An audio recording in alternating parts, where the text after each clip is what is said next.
doente, desvalorizado e traído, porém com um retorno triunfante para governar nas terras de Ruanda, um gorila que superou a si mesmo ou um destino abençoado com a antiga e boa sorte, seria possível por ser um parente tão próximo do ser humano.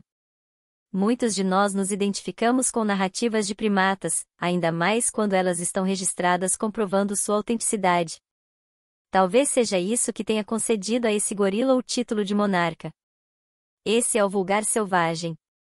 E hoje você irá se deparar com a incrível história do gorila Titus e como ele triunfou sobre os desafios de sua existência na selva, mas foi traído em seus últimos dias. Então clique imediatamente no botão do gostei. Se você é novo por aqui, considere se inscrever e, se ainda não nos segue em nossas redes sociais, está a hora de começar a acompanhar os bastidores por trás de nossos canais aqui no YouTube. Clique no gostei e vamos nessa! A narrativa apresentada é baseada nos registros do site Gorilla Fonde e no renomado documentário Titus, o Rei Gorila, que eu recomendo que você assista. Agosto de 1974, no Centro de Pesquisa de Carijó, Parque Nacional dos Vulcões, Ruanda, África. Nas montanhas do Parque Nacional dos Vulcões, em Ruanda, foi estabelecido um centro de pesquisa chamado Carizoc, que monitora, estuda e promove a reprodução de gorilas das montanhas. Em 1974, a pesquisadora Kelly Stewart observou que um dos dois novos filhotes de gorila sofria de convulsões frequentes. Ela informou a líder da equipe de cientistas do centro de pesquisa, que, ao saber dessa informação, acreditou que o pai do filhote doente iria matá-lo, pois, na maioria dos grupos familiares de gorilas, o indivíduo fraco ou doente é eliminado para manter o bando forte. Isso é bastante comum não apenas entre primatas, mas também na vida selvagem em geral. O pai desse filhote era o líder, também chamado de silverback, e os cientistas acreditavam que era apenas uma questão de tempo até que ele acabasse com a vida do pequeno gorila. No entanto, as convulsões pararam e o gorila se saiu muito bem ao ser aceito em seu bando. Com a permanência dele, os biólogos locais o batizaram de Titus. Os dias de tranquilidade terminaram rapidamente e Titus enfrentaria o amargo sabor do luto e da solidão. Tudo seria uma questão de tempo. O Parque Nacional dos Vulcões era invadido periodicamente por caçadores ilegais, que abatiam todo tipo de animais selvagens. Mesmo que os guardas florestais fizessem patrulhas na área, o local era muito extenso, e os caçadores furtivos se sentiam no direito de interferir na lei da selva. O gorila cresceu e, 4 anos após seu nascimento, Titus testemunhou seu bando ser massacrado por um desses caçadores impiedosos, que covardemente abateu os machos do grupo, além de alguns filhotes.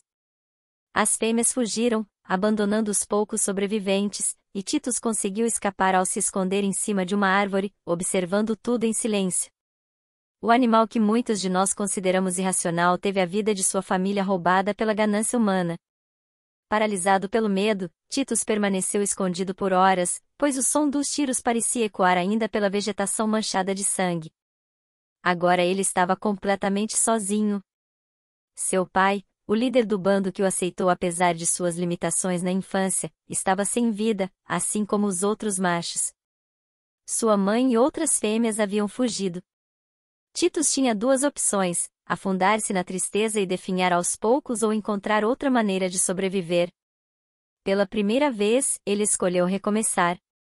Ao percorrer as montanhas de vegetação densa de Ruanda, Titus encontrou um grupo de 5 machos liderados por um silverback mais velho.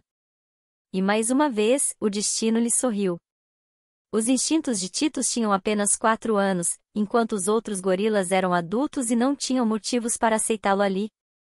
Afinal, um jovem gorila se tornaria mais forte do que eles em um futuro próximo. No entanto, os machos adotaram Titus, talvez por medo que seu olhar denunciava, e por alguns anos ele aprendeu tudo o que podia com gorilas mais experientes. Esse grupo de machos conseguiu atrair fêmeas de outros bandos, e um novo grupo sem laços sanguíneos próximos foi formado nas montanhas. Titus era o caçula e ainda não tinha idade reprodutiva, mas testemunhou o nascimento de novos integrantes e acolheu cada um deles. Os gorilas agora tinham uma nova família consolidada e em crescimento. Sabemos que a selva pode aplicar suas engenhosidades aos seus habitantes, e para um gorila que escapou da morte várias vezes, o fim não seria dos melhores. Afinal, a sorte não está sempre ao nosso lado. No entanto, antes disso, Titus viveria dias de glória. Titus cresceu e, quando se tornou adulto, tornou-se o maior e mais forte do seu bando. O antigo Silverback, líder daquele grupo, perdeu a vida devido à idade e Titus sabia que sua hora havia chegado. Com gritos fortes e exibindo sua musculatura, ele mostrou a todos que seria o novo líder. A notícia foi muito bem recebida pelo bando. Todos sabiam que as montanhas tinham um novo rei, e esse rei era Titus. Ele viu seus filhotes nascerem e desfrutou de um período de abundância. Os outros machos também estavam envelhecendo e foram perdendo suas vidas um após o outro. Essas perdas afetaram diretamente o rei, fazendo-o lembrar de seu passado doloroso. Era possível ver sua expressão triste toda vez que encontrava um de seus amigos já sem vida. Os anos passaram, e o filho mais velho de Titus mostrou-se tão forte e poderoso como seu pai. As semelhanças físicas eram evidentes, mas o caráter de Titus e seu filho mais velho eram muito diferentes. Na primeira oportunidade que teve, o filho de Titus tentou usurpar a coroa, desafiando seu pai para um duelo. O jovem gorila era forte, porém inexperiente, e não apenas perdeu a briga contra Titus, como foi expulso do bando por ele.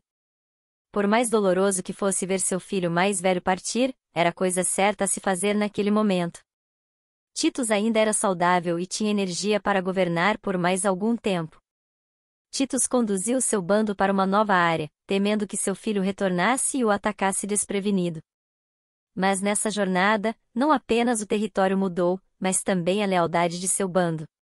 Dos 25 gorilas entre adultos, machos e fêmeas, e alguns filhotes, que compunham seu grupo, apenas 6 permaneceram. Titus se sentiu traído e desolado, com um olhar perdido percorrendo as paisagens na esperança de ver algum de seus seguidores retornar, mas isso nunca aconteceu. Alguns anos se passaram, e Titus conseguiu governar seus poucos súditos, gerando alguns filhotes e fazendo seu bando crescer um pouco mais. A idade chegou para Titus, e ele já não sentia mais o vigor que a juventude lhe proporcionava. Não foi apenas o cansaço de um gorila idoso que o tempo trouxe, mas também seu filho mais velho, que um dia Titus expulsou de seu bando.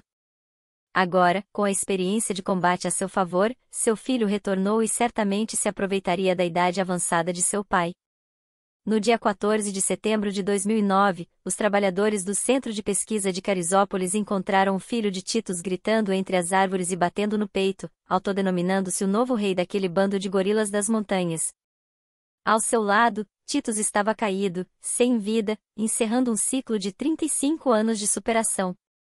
Com um pouco de sorte e muita luta, a história desse gorila foi eternizada e seu legado de vida é lembrado pelos amantes de histórias selvagens. Enquanto vivo, o rei dos gorilas mostrou que nada poderia detê-lo, e mesmo quando tudo parecia perdido, ele conseguiu recomeçar não apenas uma, mas 2 vezes. Pode-se dizer que, para um gorila em vida livre, Titus teve, sim, uma vida gloriosa e repleta de acontecimentos marcantes. Tanto é que hoje estamos aqui, contando um pouco do que esse grande primata viveu. Comente o que achou e, se tiver mais alguma informação sobre Titus, por favor, compartilhe conosco. Deixe seu like para ajudar nosso trabalho aqui no YouTube. É rápido e gratuito, apenas um clique. Por favor, inscreva-se caso ainda não seja inscrito e faça parte de nossa comunidade. Obrigado por assistir.